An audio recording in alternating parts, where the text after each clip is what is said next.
Magandang araw mga idol. Kung napapansin nyo mga idol, ito ng ating gas line number 2. Pero marami na rin tayo na ipabrikit mga idol. Ito ang isa sa full video natin. Ayan o. Yung sa gas line number 2, to yung gas line number 1 natin, balik tapos na.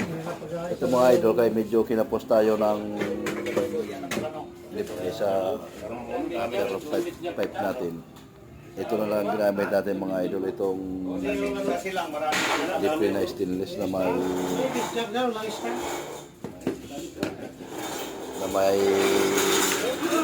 lens.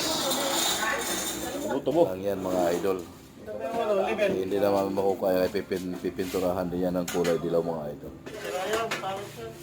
Sali nasa kuwan lang tayo mga idol, nasa fabrication lang tayo sa ating inuupahan.